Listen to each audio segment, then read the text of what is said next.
I've been down.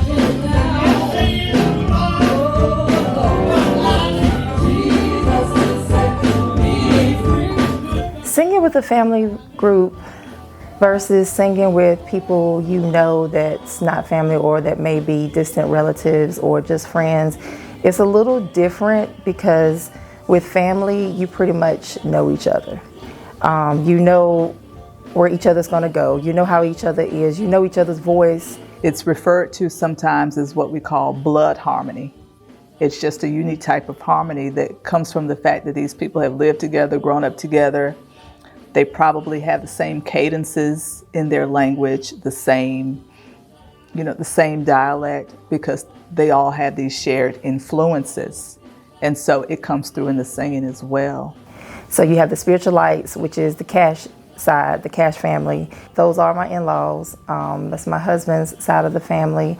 And I help them out, quite a bit from time to time. Linda, Lucas, and Purpose, she's my godmother. So, I also help them out as well. And she's also a part of the Cakes family. So her maiden name was Linda Cakes. So she originally came from the Cakes family. And my mom also used to sing with the Cakes family back in the day. Enlightened was the very first group that I sung with, which is my mom and daddy's group. And it was my daddy, Richard Carrington, who was in that group. My mother, Angela Outlaw, my grandfather, Edgar Outlaw, and my aunt, Cynthia Petty, and also my godfather, Michael Whitfield. And then there's the Mighty Homineers, which is, my immediate family group. That's the Carrington family. And then you also have my mother's side of the family, which is the Hedgebeths. So my grandfather, which was Lucius Hedgebeth, they used to call him Bob Jack. And him and my Uncle Wallace Hedgebeth, and my other uncles, they used to have a group called the Hedgebeth Brothers. And my grandmother, Mary Outlaw, who was Mary Hedgebeth, her and one of my other aunts, Arlene Hedgebeth, and my Aunt Janice, they used to have a group as well. I think they were called the Hedgebeth Sisters, if I'm not mistaken. And from my understanding, I never heard them. I haven't seen or, any type of recordings of them, but I was told that they were pretty sweet with their harmony as well. So, yeah, my family expands on both sides, the Carrington side, the Outlaw and the Hedgebeth side, and all my family, have their own, separate groups. So it's like I didn't have a choice but to learn how to sing.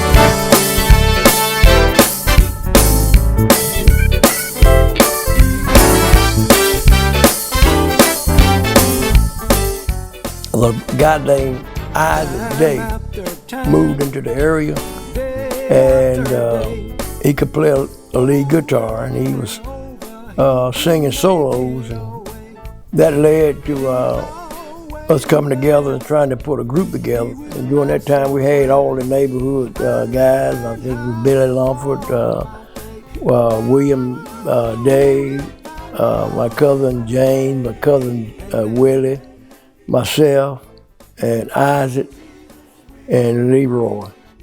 Travis Parker, which was my brother-in-law, learned how to play the bass.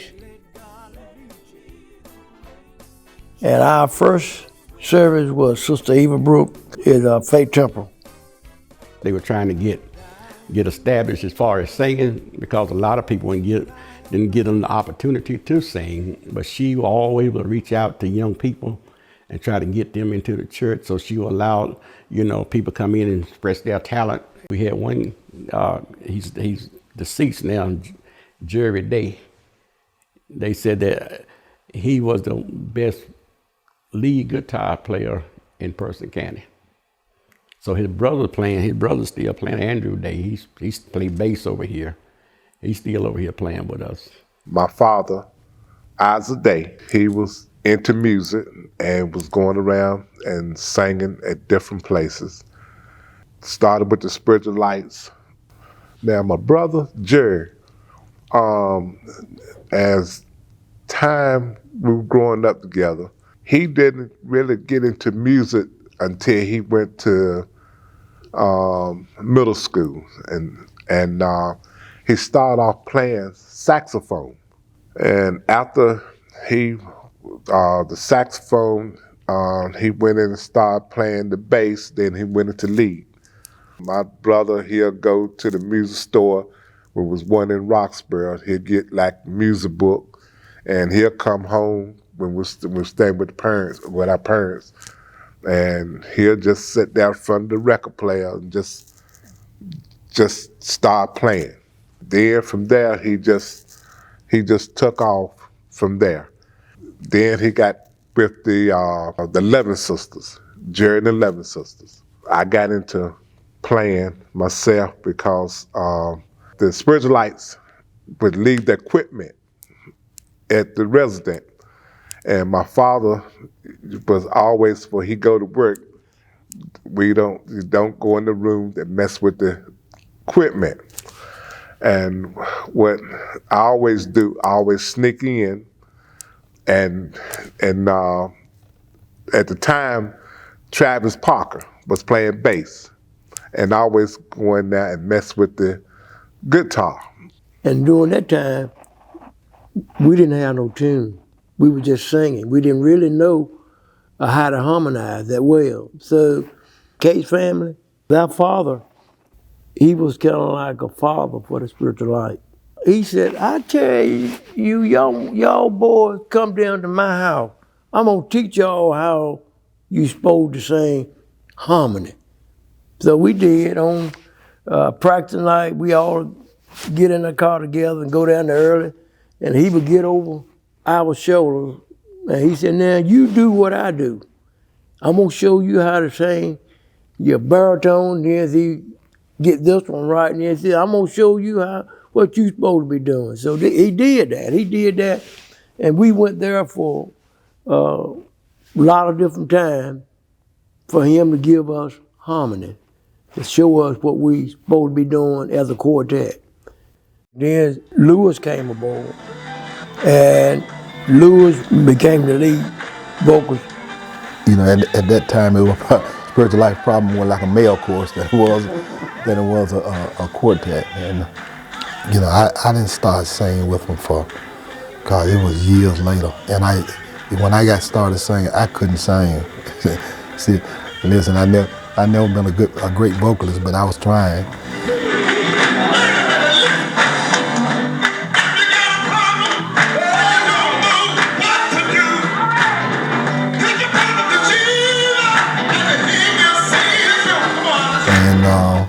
So, because I remember early Kate's, the Kate's family, you know, he was working, he was doing some work with Spiritual Light, and we was at his house, and you know, and I had just started singing, and he, you know, I'm a little kid, and you know, he early probably about 6'5", 6'6", and he told me, he said, boy, if you don't stay on that note, I'm gonna slap you with my hand, and he hit in his big hand.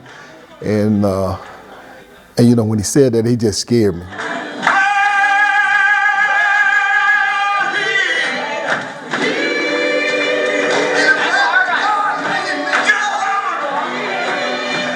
Reverend Cash was singing with the Spiritual Lights when I was a little boy, when we was young, like 15. He was singing with the Spiritual Lights. And you know, right now, you know, children got video games, and you know, they got TV. Listen, at that time, you only had 3 channels on TV, and all of those 3 channels showing the same thing. And so, you know, church was our way out. And I was like, oh my God, I would love to do that. You know what I mean?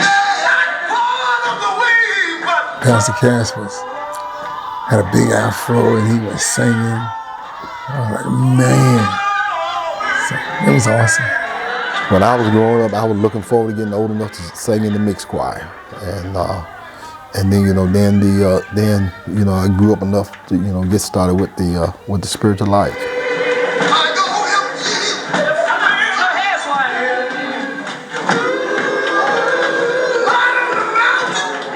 Leroy special. He was a truly special guy.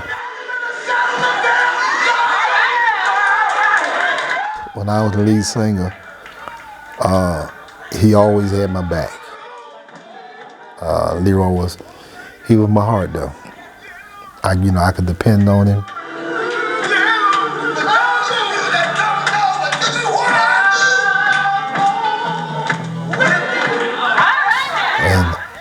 And listen, I was not even half the singer he was. Leroy was a very, very talented guy. Leroy would do any part you needed. He could do the top, he could do the second, he could do my part. He could even do the lead singing. You didn't catch him wrong in that background or the lead. I can remember them bringing me young as 3 or 4, and I'm sitting in the audience listening to them sing. And I can never forget the song that they used to sing all the time, Jesus, you've been good to me. I said, Jesus, you've been good to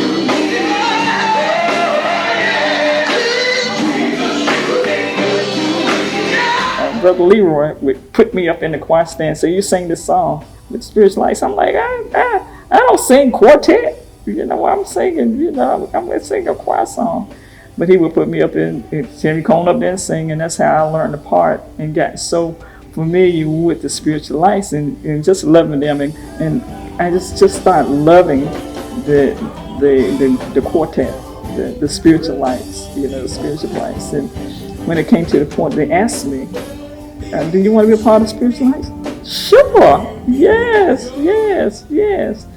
Yeah, me and Spiritual Lights was, first of all, I went to school with the pastor. And we are exactly the same age. We were born in the same hospital, born at the same time, same day, same year.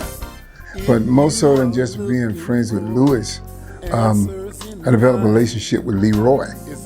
And when I came back from New York, it was like, come sing with us. That was before I could get the Thorpe family on gear to go. He was a very, very unselfish singer. If someone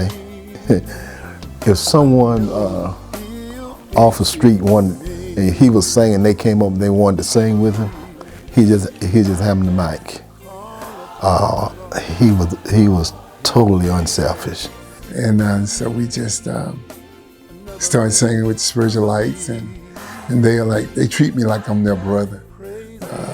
So I enjoy being with him. Leroy was an awesome singer. I mean, he was phenomenal. I mean, there ain't no one on the road out in California, Detroit, Mississippi can do it any better than Leroy Cash. She could do it. That boy, he had a phenomenal voice. And I was honored. I was really honored to sing with him.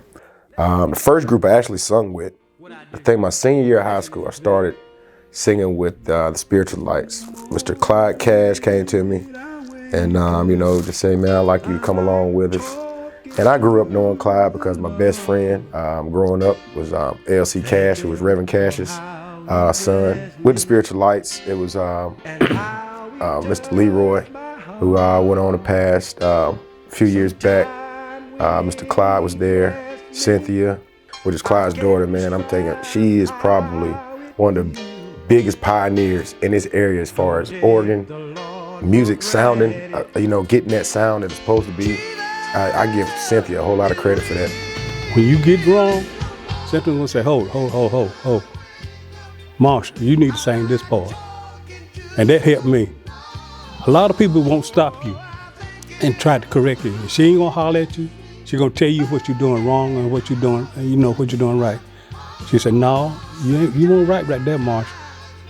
We need to do this again.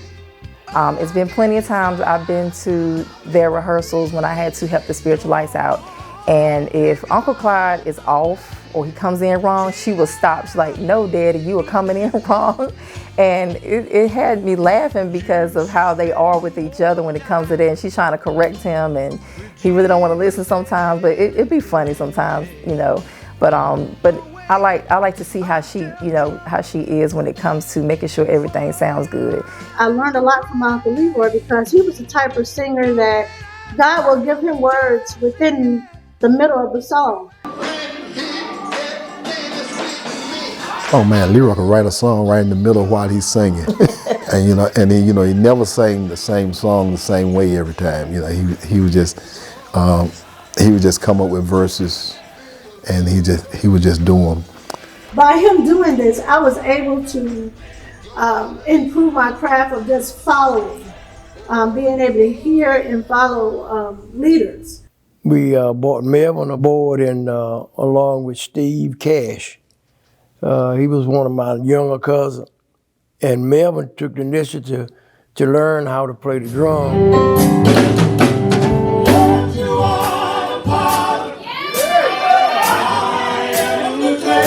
I came on board with the Spiritual Lights back in the mid-'70s. And during that time, quartet singing was very, very popular. In fact, if there was a quartet singing, if you didn't get there early, you wouldn't get a seat, okay? In fact, when I came on board, the group was going through a rebuild process. During that time, the founder of the group, Mr. Isaac Day, he had to leave. Mr. Travis Parker, he had to leave. They were both musicians. And my cousin James Cash had to leave, and my other cousin Willie Cash, or June Cash, he had to leave. So as part of that, to keep the group going, we picked up Otis Swan and Johnny Davis. They came on board.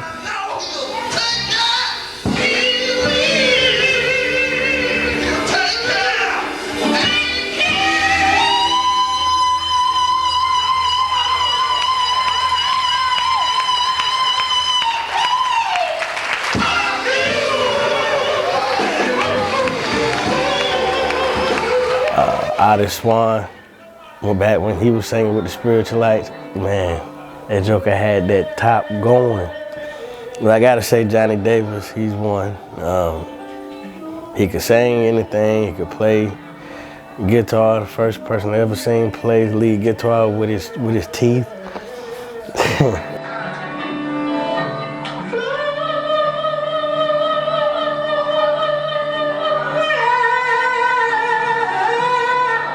The Spiritual Lights had revolved when Johnny and Otis came on board.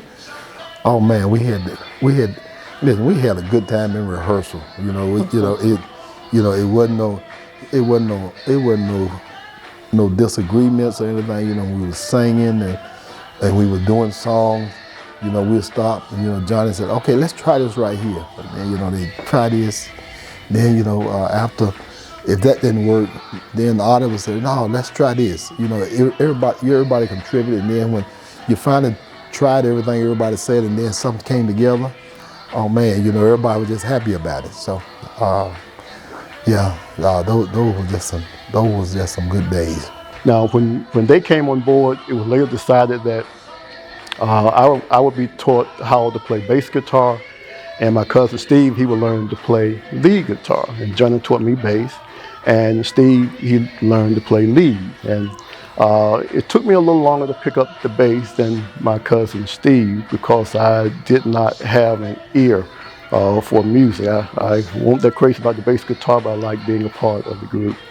And the way I learned to play bass was I would just memorize positions for the song.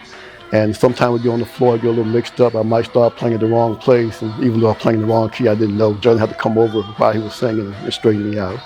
Later, our drummer, he decided to move on, and I was very anxious to get to the drums, so I was able to move to the drums at that point in time.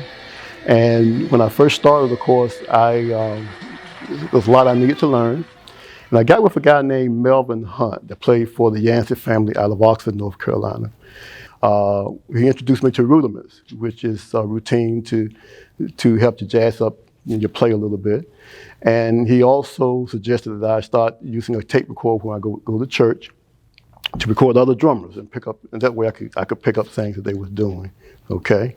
And the last thing I've been involved with the Spiritual Lights is writing the songs. I write quite a bit of the songs for the group, and that I really, really enjoy. And a lot of my writing, of course, it comes from, some come from fasting and praying. Some come from the Lord just give me a message from some things that just be happening in the news or whatever. And that started with a conversation with Mr. Willie Johnson. And Willie Neal Johnson, of course, he was with the Gospel Keynotes. He passed away now. Back at one time, my brother Lewis and Willie, they kind of hit it off pretty good, and they would talk from time to time. And we was at a service once, and my brother asked him, what could we do to improve? And Willie told him that at this point we just needed to record something. He said, you got to put your name on something when you really need to record. And I took that to heart. I'm not a singer, but I took that to heart. I prayed a lot about that. And what I did was I began to read literature and go to seminars and workshops and things like that to just figure it out, okay? And I finally got to the point where I could write some stuff down. And I got with my brother Leroy, because my brother Leroy, he was very talented. He could sing background and he could sing lead, and he could write some as well.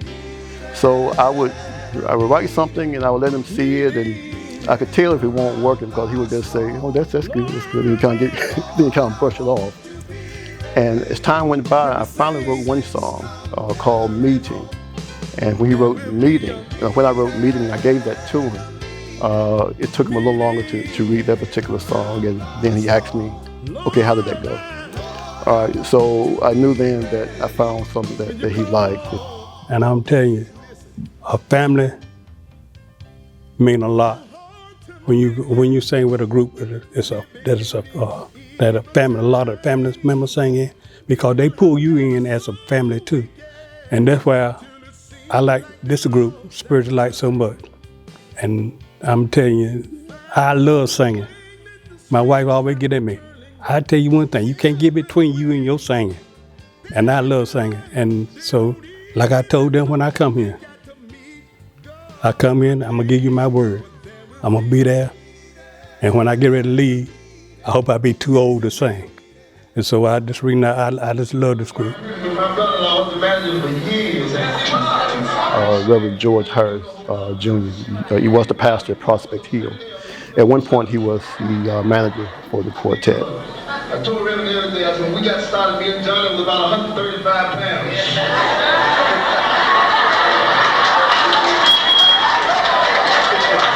We were boys. You got to make us laugh, make us men. Amen.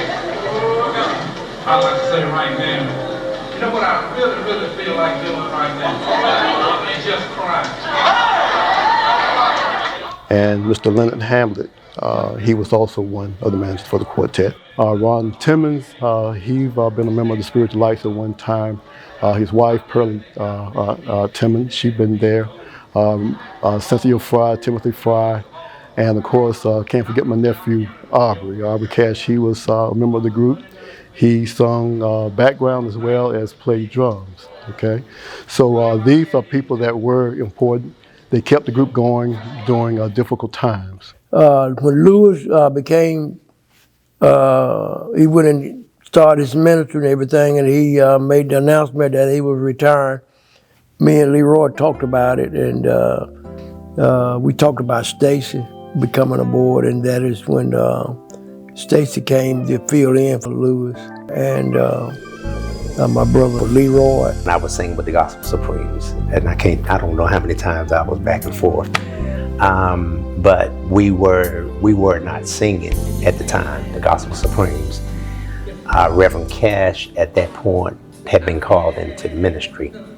So of course they needed somebody to replace him. And he asked me, how did I feel about it? Big steps to fill, Was I nervous? Yeah. Because coming behind somebody that did the things in that group that he did, that's a lot of pressure. And then, of course, Leroy passed. And one of the things that they wanted to do was to actually do that CD and dedication of him. So some of the songs that they were rehearsing when we did the CD, then of course a lot of the songs, some of them Leroy was supposed to have been leading, and they actually allowed me to do a lot of those songs. Stacy stayed for a few years, and then their group, they decided to try to make me be that lead singer. So right now I'm blessed to be the spiritual light lead singer.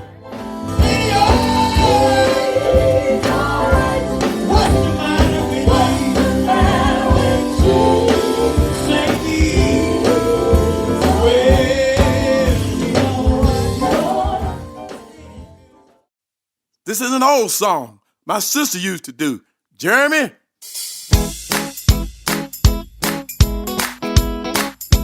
We started back in the 60s, I put it that way. I don't know exactly the date, but we got started. It was consist of myself, my mother, Francis, Myrtle, Bobby, Catherine, and Becky. We didn't have no bass guitar. We didn't have number one lead, and it wasn't really good. But we took what we had. We made a lot of programs. We started off at the Church of God in Christ Jesus in Roxboro, where we started off from, right there. And we just bloomed out.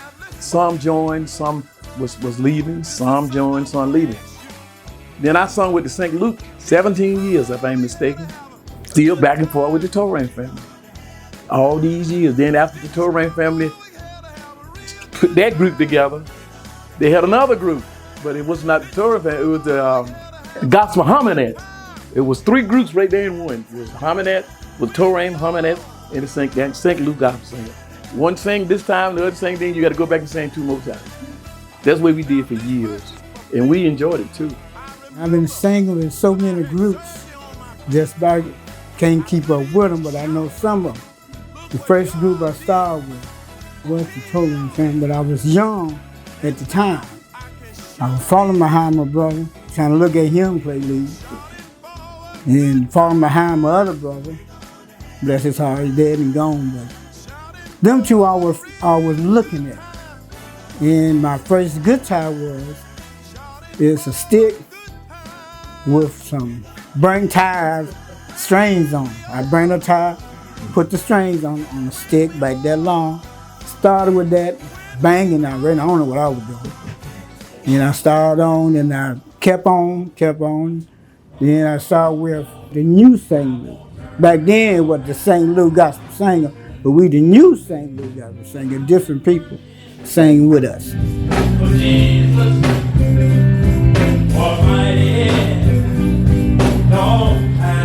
This guy right here, he can play lead guitar and also he can play drums and also he can play bass guitar and piano, organ. Wow. And I'm saying to myself that you ain't got none of it. Why can't somebody teach me some of these things? You know? But he can play organ, keyboard, drums. He play all the instruments. Me and my sister Frank, we used to sing, go to program just us three. And Franklin, he'd be with us. And sometimes we'll sing, and we have people to play for us. And we go to like 2 churches that Sunday. And we couldn't find nobody else to go with us. But when we did, we sung, and we tore the church up. And then we ease on out. Then we go to another singing, the same thing. Then next Sunday we had about 2 or 3 cars with us. And we enjoyed that. And sometimes we go down a dead end road, trying to find a church. But we couldn't find, we went down a dead end road, stopping at the service station, asking people for a direction. And they would give it to us and we'd find the church. We go in and sing and just enjoy ourselves. I think I started back when I was about 5.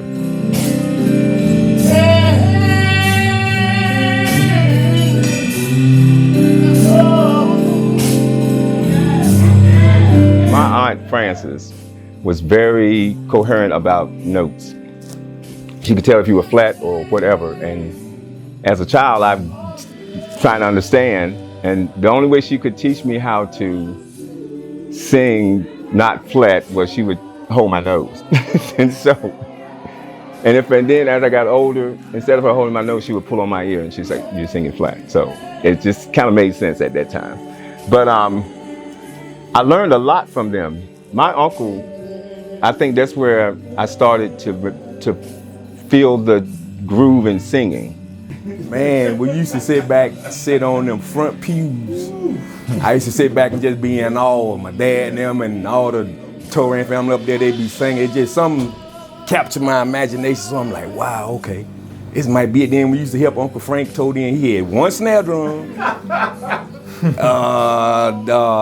Did he have a hi-hat? A stool and a hi-hat. That's all he had for the longest. And when they had one lead guitar player, but we had the most fun helping them tote that equipment in. I think that's what jumped on us. And as we got older, man, when I learned how to pick up and walk that first tune, it was a ball game. You know, when we did all this singing, we had to go like 3 and 4 services in one Sunday. And I'm not joking, 3 and 4, get home about 11 o'clock. But thank God for Frances, because she kept that chicken, that rice, and then homemade biscuits. That's what we ate on when, we couldn't go home. And we think we made it too, because we were some starving kids. And so, sometimes I didn't want to sing because Mama, Frances, God rest her soul, she'll just come out with anything. Only thing we knew was when she gets the mic, you better be ready to sing, because she's not waiting for nothing. You're going to learn it that day. And that's how she was. And then another thing, she didn't sing but like 2 minutes. By the time we get into the song, she gone. We got to go sit down, and everybody like, Frances, that's too short. She didn't care. She tear the whole church up, and she didn't care. She sung what she sung and sat there and left them hanging, left us hanging too. But then, I began to love it. I really did, because it was just a part of who we are, and I grew up in it, around it, from my aunts and uncles and my brother Victor. I have enjoyed being with this family. I wouldn't trade it for nothing in the world. They have taken me some places I probably would have never been. And now, ever since my aunt passed, the one that actually was the strong part of the group,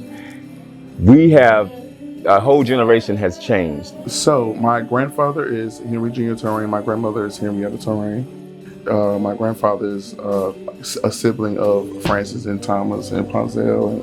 Son of Calvin Torain. So that's my granddad right there. I was interested in playing drums at the age of 5 years old. I can remember me at like 3 or 2, standing up with the Torain family with my little tambourine, just beating and just singing my heart out. And now we're in a whole new sound, we're in a whole new look, we're just in a whole new everything. But we kept the same standards that we learned. We go to programs, we don't care if we first or we last, we still gotta sing.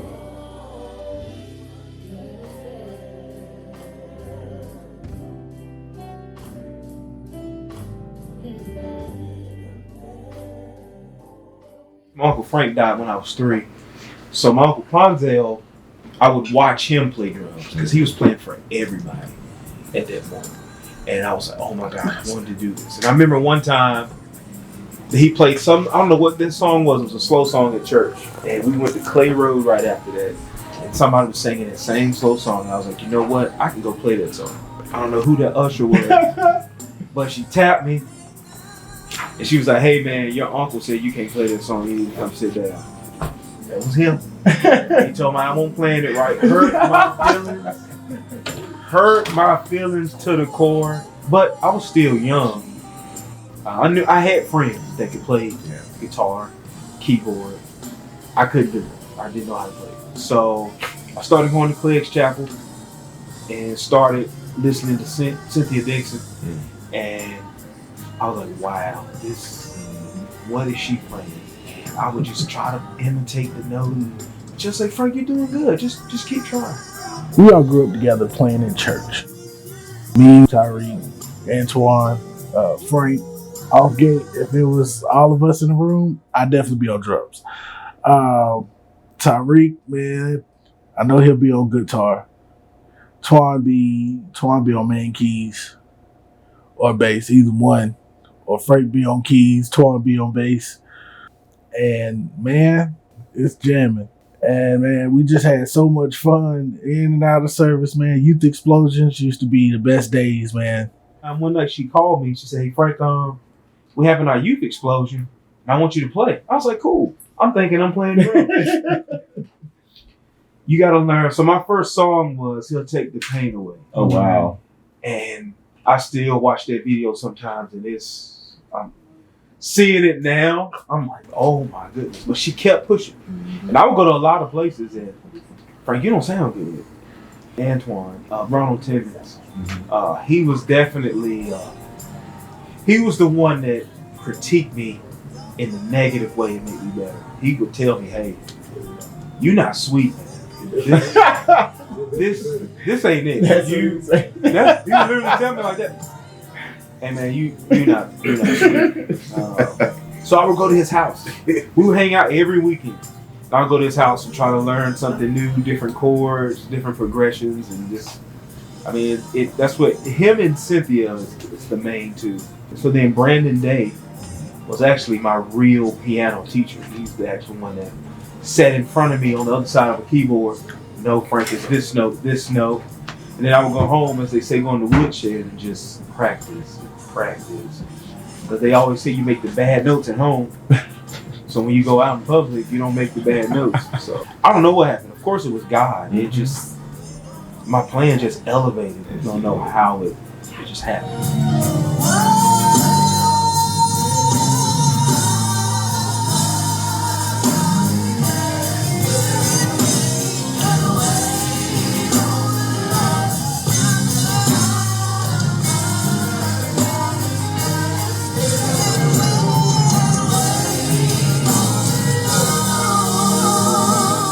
And so that's why I knew then that this guy right here, Frank, he's gifted, you know. And I remember at one time, you know, we didn't have no musicians. If it weren't for him, you know, we wouldn't have anybody. So as we got older and started singing more, Franklin, being a musician, you know, he started playing the keyboard. He introduced us to a whole new sound, you know, and it just blew us away because we learned to sing with the music that he brought. And you know, he brought us a bass player, he brought us a lead guitar player, he brought us another keyboard player, he brought us another lead guitar, he brought us another drummer, and he just gave us a whole band. Because we had been praying for a musician in the family, not to come in this family, but in this family. And I had no idea that was him. I did. My pastor, Bishop Mary Black, Come on here now. prophesied to me. She said, when you have that child, go with him. He gonna be our musician. Wow. He gonna be on the keyboard. And it's happened. It happened. That's exactly what happened. It came to pass.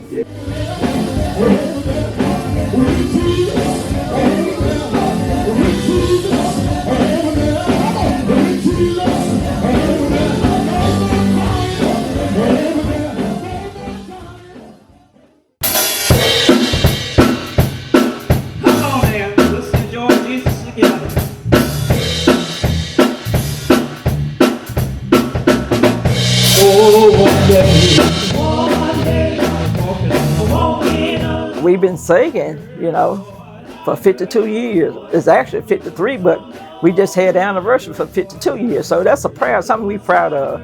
My mom and dad always taught us to be proud people, be proud of what you do. What you say is your word, and that's your bond. If you hold yourself accountable to that, you'll be all right, no matter where you go.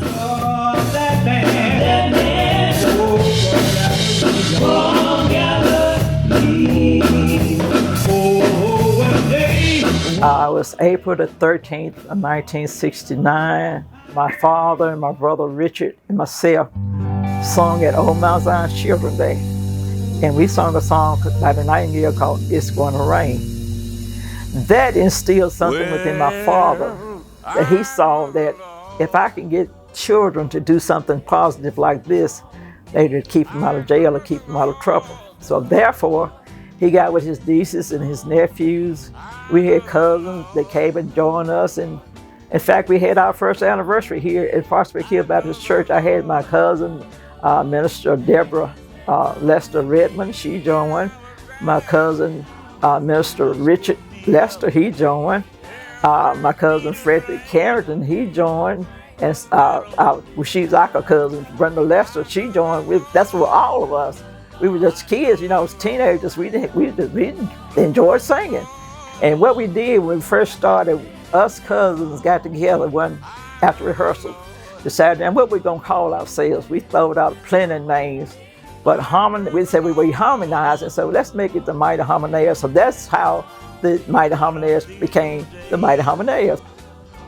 So, Grandpa was kind of proud when it came to that, making sure, he was all about family. And just to see the group just expanding, it really made him proud. Grandpa was the type, when he get to singing, he'll stop playing that guitar. He had his little white guitar. He'll start off playing it, but when he get into his songs, he gonna stop. And I done seen him a couple times throw the guitar behind his back and just walk up and down the aisle just singing, whatnot. So that's one of the things he loved to do. He loved to sing. He loved to, play his guitar. Daddy taught himself how to play. Daddy has played for the Silver Stars of Blanche. He played for the Silver Moon quartet. So he had a lot of experience. He played for a lot of different groups in Person County. So I'd sit down and listen to Daddy, those play and sing. And then when we got the chance to go sing, we was happy little kids. We had something we could do. Then after some of us got up, grown, and decided we wanted to go do something else, our other cousins started joining in and singing. Calvin Lester, he sung. After a while, Minister Sherman Lester, he sung with the group, and then my cousin J.C. Bailey, he came and he joined the group.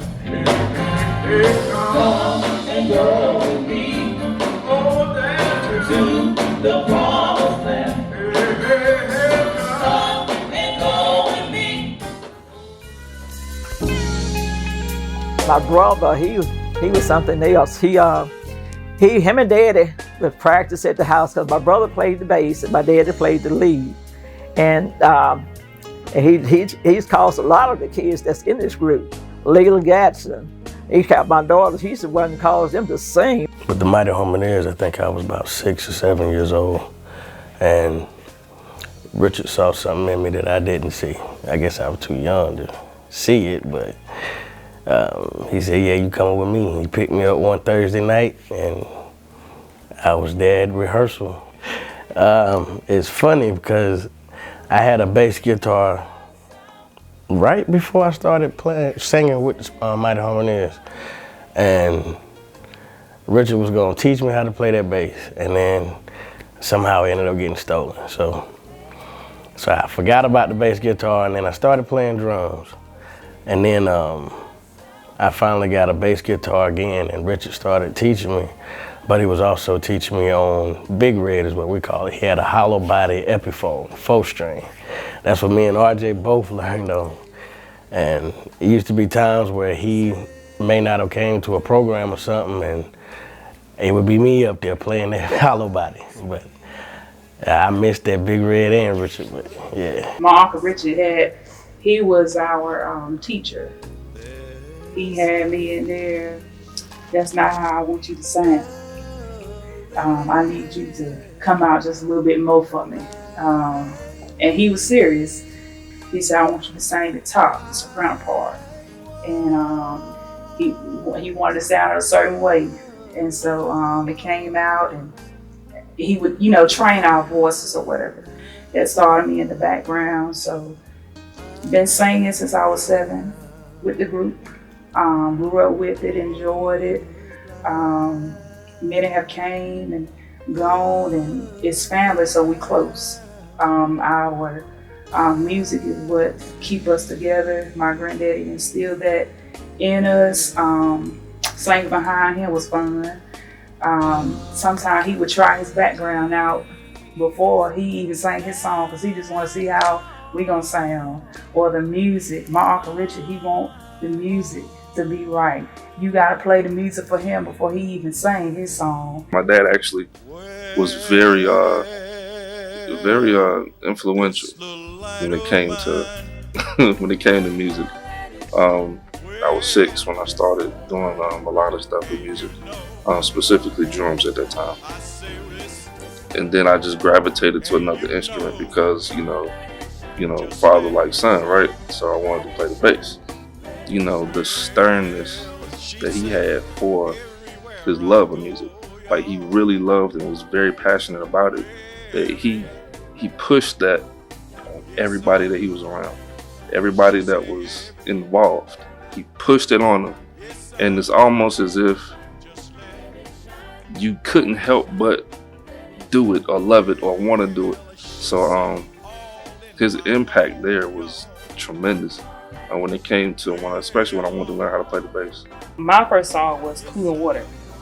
And I remember it like it was yesterday because, once again, my Uncle Richard got us together, sing it like this, and we're going to do this and do that.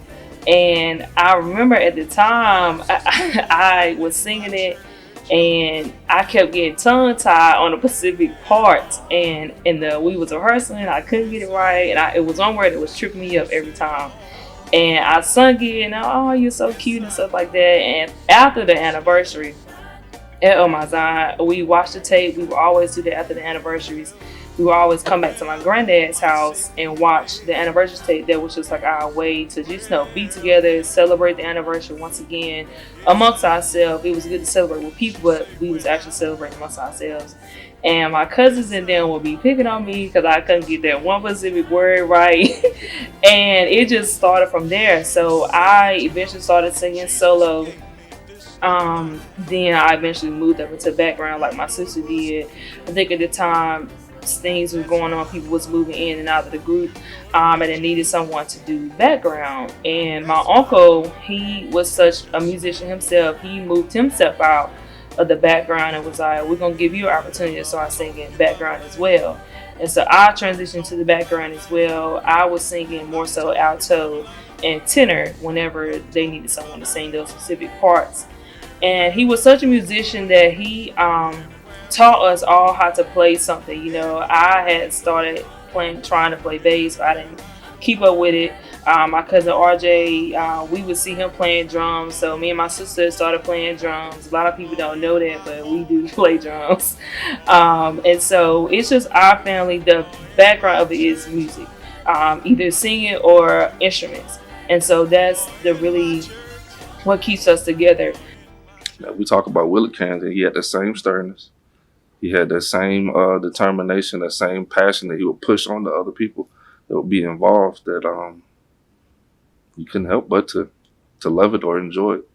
He was very consistent with rehearsals. He was very consistent with his music.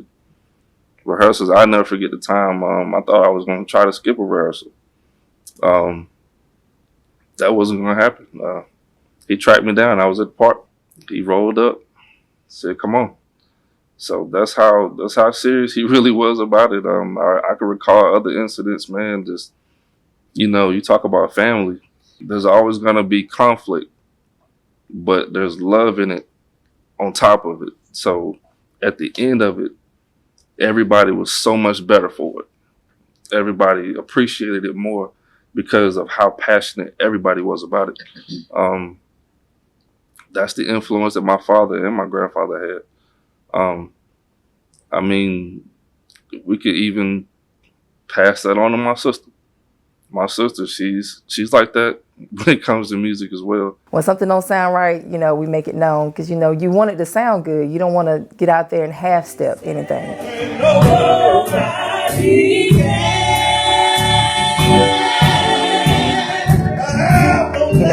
We're trying to make sure this sounds good. If you're parting right, we're going to make sure we get this right. So, I'm the same way when it comes to that. But Daddy was definitely about that.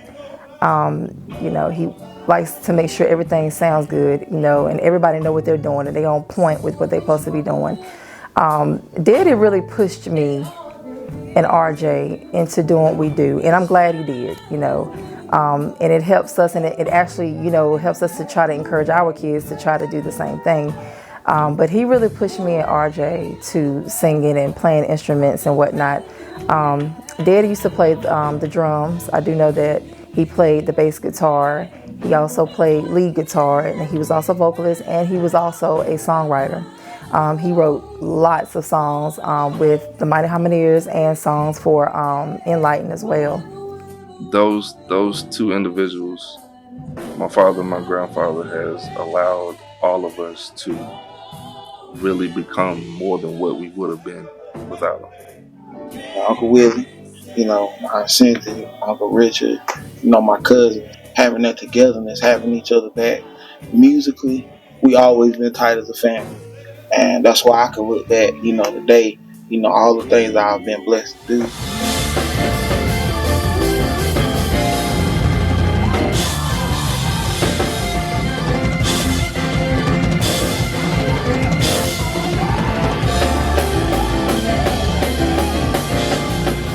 It came from my family just being here, this solid rock. It allowed me a lot of opportunities. Just been blessings more than anything. And then I can always look back and see where I started from. He'll make a difference in your life if you trust him and believe in him. That's only what God. Aunt Cynthia has a big impact on the group. She, even though my dad and my grandpa is not here anymore, she makes sure, the group still keeps going. I'm going to send to celebrate our 52nd anniversary. And I'm the only one left that's standing in it. Amen, amen, amen. I've been down, oh so far, but I need Jesus to set me free. Anybody feel it, whether they want to go or not, we gonna go. She's gonna go. She's gonna take these programs. She's gonna make sure, we still keep going, we still keep moving. And Aunt Cynthia's spirit, is very strong. And when she gets into her songs, you can't change that spirit. You cannot move that,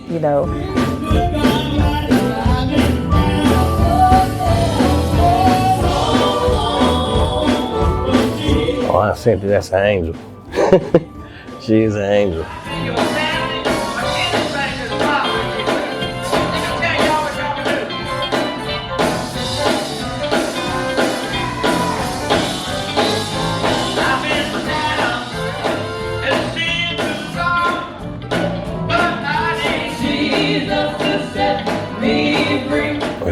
She's our lead. I mean, she's mama. I mean, that's pretty much what she is. I mean, if she say we're going, we're going. If she say we ain't doing this or we're not gonna do that, hey, we don't question her. We don't second guess, no nothing. She say that's what it is, and that's what it is. Yeah. Yeah, Aunt Cynthia is a very strong, short woman.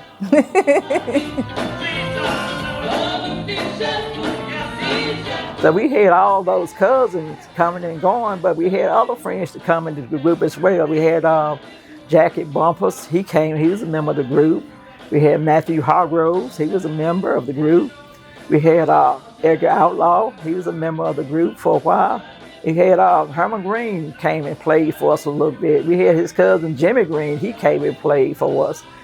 We had gentlemen like Chris Gardner, he came and played keyboard. Jeremy Townsend, he's plays with us now from time to time. My cousin Freddie came along, he became our drummer.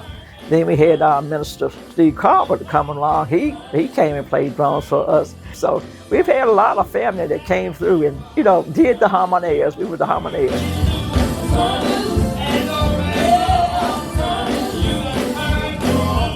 Richard, the late Richard Carrington, he and I used to actually practice in their living room.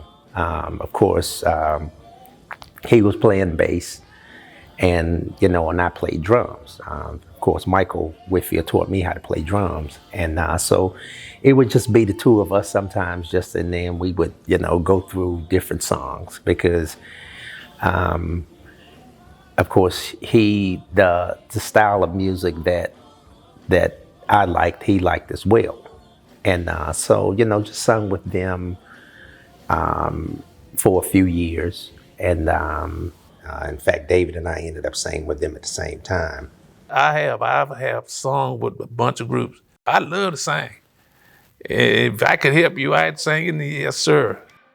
When I first started singing, I didn't know I could sing. I started out with a friend of mine named Charlie Sauer, and he was singing before I started with Reverend Timberlake. So we had a group of guys together playing horseshoes. We played horseshoe every Saturday. And Reverend Timberlake told me, well, at that time he wanted to rep me. He told me, he said, Marshall, won't you come to some of the practice at Union Baptist Mail Court with Union Baptist in Button? I said, because all of the Timberlakes were singing with Union Baptist at that time. And so I said, okay. I went to a couple of practices. And he said, you don't need to worry about finding your tune. Just get in there and sing. And at that time, Jesse and Reverend Timberlake and them all had started the Soul Goddess. And the guys left, some of the guys left. And he said, Marshall, you need to try to find your part in this group. The Soul Goddess. There were many members of the Soul Goddess. Of course, my father, my mom's brother, Uncle Johnny Cozart, and the baritone singer, Charlie Sauer, Mr. Marshall Johnson, Mr. Charles Van Hook, Mr. MacArthur Van Hook, and many more.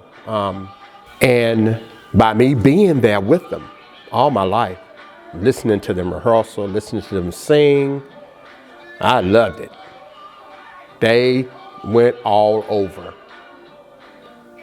And that's where Roxboro come in. They frequently would come to Roxboro. And a lot of these quartet groups interacted with them. We traveled around, stayed at Clegg Chapel at the old church a lot, singing with the spiritual lights. And when I left the Soul Goddess, I started singing with Gospel Supremes. I sung with them for 7-8 years. It was either Mr. Ramsey or Mr. Hespeth said, Eric, come and hang out with us. As we all were right closely knitted, because I was in Roxboro every Sunday and heard those guys and enjoyed their style. I was young. They were old guys. I wanted to be like them,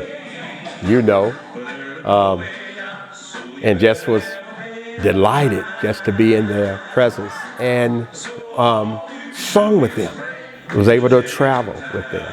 Stacy Pettiford, Mr. Ramsey, Hedgepeth. When they broke up, I started singing with Spiritual Light, and I've been with them ever since. Enlightened. That's where we sung with Mike Whitfield and Angela Carrington and myself and Edgar Outlaw. We was a group for a while. We were very good at what we did. Very, very good. That group was bad. They was bad back in the day. I always said I felt like they were before their time with a lot of the songs and stuff that they used to sing. I loved this group.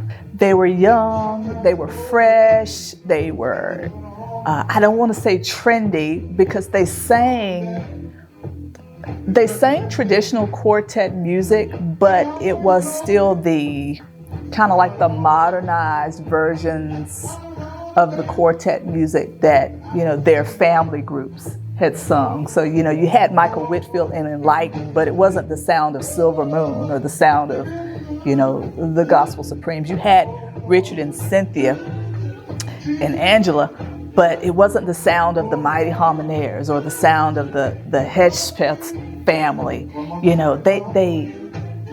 They put a modern spin at that time on quartet music. And their chemistry was there, their harmonies were there. And they were innovative, even down to the instruments. Michael and Richard had matching guitars. And so Michael played lead, Richard played bass, and they both had these black guitars that they were headless. There was no headstock. We in Person County had never seen guitars that looked like this. no headstock, headless guitars. So if you're tuning the guitar, you're tuning it from the bottom, like almost the base of the body of the guitar versus up top where the headstock would normally be. And so just in every way it seemed, they kind of gave quartet audiences this fresh sound. And they didn't sing a lot of years, so they weren't one of the groups that had, longevity. But in the time that they did come together and did sing, they were impactful. Just Us Guys, I think Wallace got that group together, got started with that group. When we formulated Just Us Guys, we were just sitting around talking, and actually we started singing with no name. It was just a bunch of the guys from the former groups, me, my brother, David, Mac's son, Jonathan, Stacy. It's still a family, like I said, a family thing. If you get in a group with when you got a family that's trying to do stuff together, it's a whole lot better than one here, come from here, one come from there. And then you got, this one got his idea, that one got his idea. It's hard to keep a group together like that. And with Just Us Guys, we don't sing all the time, but when we get together, it's just like a family reunion. After speaking with Wallace and David, I told them I wanted to join the group. Really just sing. But after their musician, they didn't have a keyboard player, so I played for them one program. And I said, yeah, I like the guys. So I said, I want to play for y'all. We had Nathaniel Vincent and then Lawrence Vincent and then Nathaniel's grandson. So we just brought everybody in that was affiliated to some of those older singing groups. Back in the 70s at Union Grove, myself, Vernon Felines, Winston Feline, and Lawrence Vincent, we started a group called the Mighty Prophets. That was back in the early days. And some of those people was just little teenager boys, now they're old men. So that was a while back. And of course at that time, Joe Snipes played guitar for us sometime, but when he wasn't around, we used to go down to Andrew Day's father's house, and he would play some. But Clyde Cash and the Spiritual Lights, we would get to travel around places they went. We get to sing, and their musician would play. And Martha Pettiford and the Joylettes, we would be around them, and we would get to sing at Young's Chapel and around at the same places that they were. Now those Joylettes, their mother and my father was first cousins. All of us joined together, And like MacArthur's sister married my brother. All of us was family.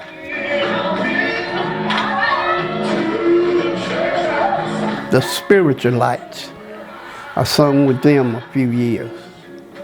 It's Clyde and Leroy Cash, those. When Sunday was over, Sunday night was over, and I went to bed that night. When I woke up Monday morning, I'm looking forward to Sunday again. It wasn't anything strange to have 15, 20 groups on your anniversary. I mean, from Sunday to Sunday, being with all the other groups in the community, that was just fun. Sometimes we get to churches, you couldn't get in, so everybody's standing outside. It's kind of talking, and then when they call your turn, you go in, you sing, and you come back out. And church might stay up 10, 11 o'clock that night.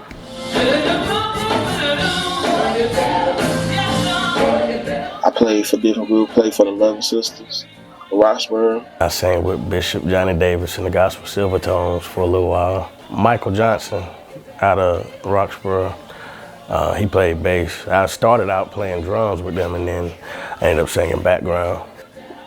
I played with John Thornton True, Rougemont. Lead singer of Jamal and the New Lights, background vocalist, second lead for John Thornton True.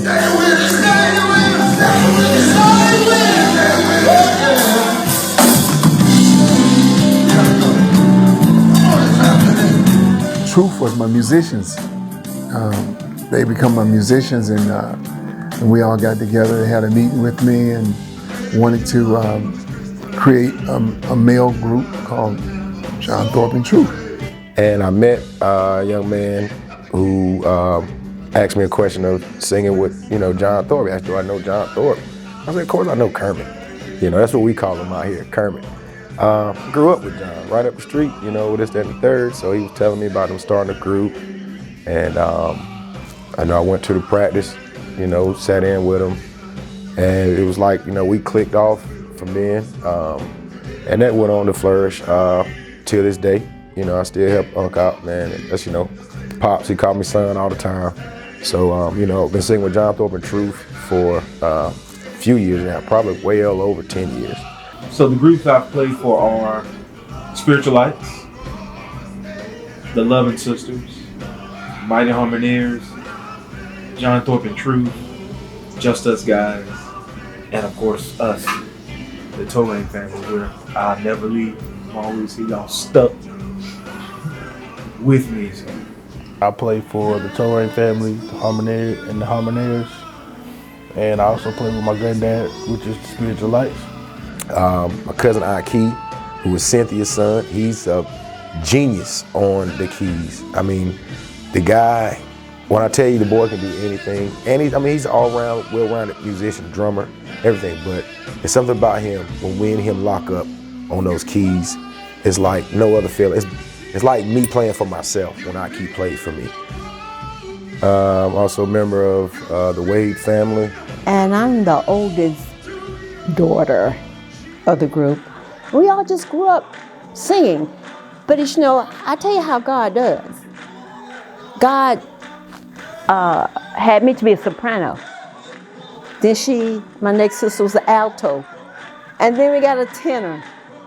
All of us are strong in them areas, but Daddy could sing every last one of them. When they were singing and harmonizing with Dad back in the day, I was still, being thought of, being born. And so I always tell them I sing tenor only because my oldest sister took soprano, my middle sister took alto, and they left me with tenor. But that's okay, because I wanted to sing with my family. I wanted to sing with my sisters. I learned how to harmonize at an early age, and I learned how to harmonize singing tenor. And I always tell anybody, any man, I can sing tenor better than any man. Y'all just don't understand. We always liked to play the radio, I did. And we were in there and we were singing. We were really young. We were harmonizing so good that my dad said, y'all cut that radio off in there and go to sleep. And my mama told him, said, bro, that ain't the radio. That's your girls. And, but it was just a natural thing for us. A natural thing because that's all we heard from my dad was singing. The Caravan, that was a good group. It was just like a couple of, 2 or 3 families getting together, like the Cashes, the Palmers. Mm-hmm, the Palmers. Ruth Ann. The Timmons. Timmons. And Walter Timmons was our musician at the time. And man, And he was family too. yeah, Vaughn was family. But Vaughn, listen, but Walter Timmons, he was a talent man. He was, the boy he was gifted. He could play, he could sing, he knew the parts and all that stuff. And man, do I miss him. I tell you, I miss Walter. One group, I may say that we just built a beautiful bond, was the Voices for Christ.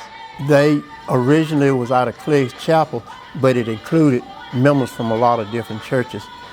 Todd was the keyboard player, Ron Timmons was the bass player, and of course Reverend Cash's son played drums some. Let's see, it was Billy Farris, Carl Mangum, Leroy,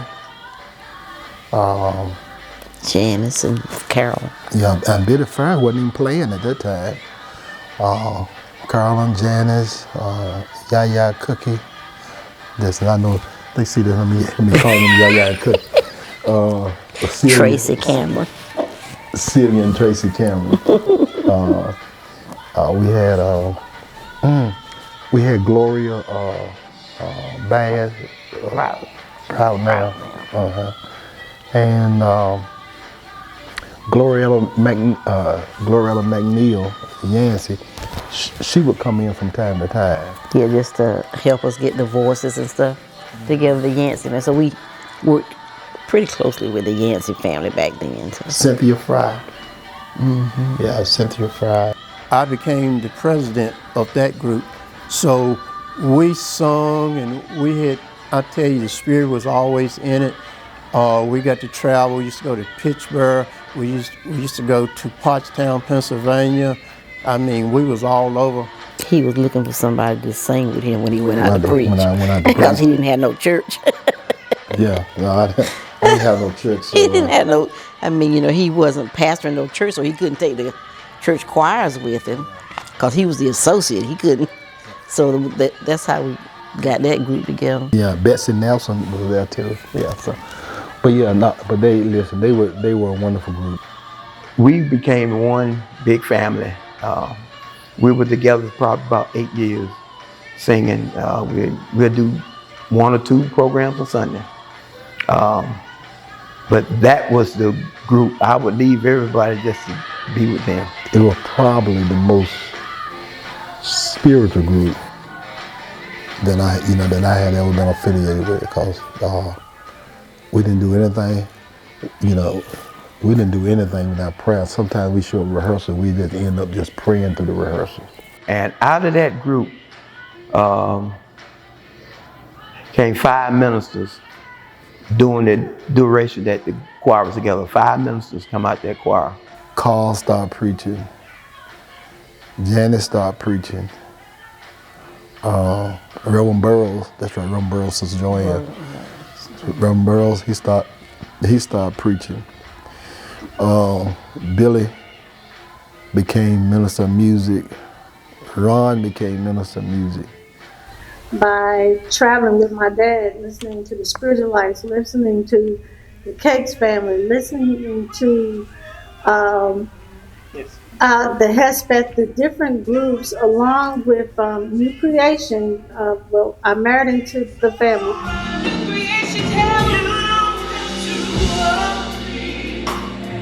You don't have to keep crying over the same thing.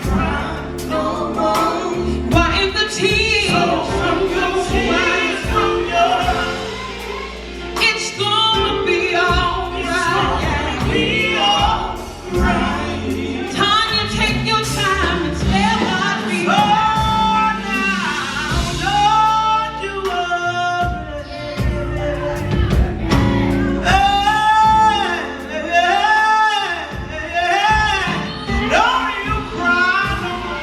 But we all grew up together because of Tanya Woods and all of Peanut and Jack Russell.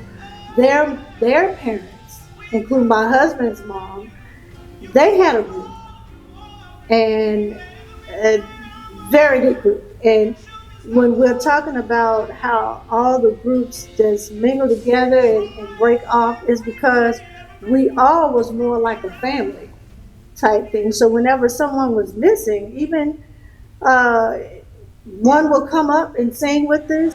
Leroy and Clyde Cash, would you come up here? David and James Lumsford, would you come up here?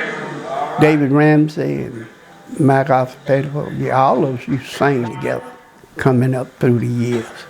If I have somebody missing out of my group, I might pull one of them boys in, or they pull me in. That group, that's the way we did things back there. And just kept on singing. Yeah, it was a good time. We would get together if a group showed up and then have all the members, we'd help them. That's what it's all about. You said joyless, didn't you? There were times that we were not all together and we had to use somebody. Amen? Helen Jacob, would you come on? You were grown when I first started singing. As far as Person County goes, we have all these groups in Person County, but we all grew up together, and it's a real good relationship. We know each other. We kind of keep up with what each other is doing. Back in when I was growing up in my younger years, musicians were on point. They didn't care who they had to play for. They were just there. If they didn't see somebody up there, they went. They didn't have to be asked. They were just on it.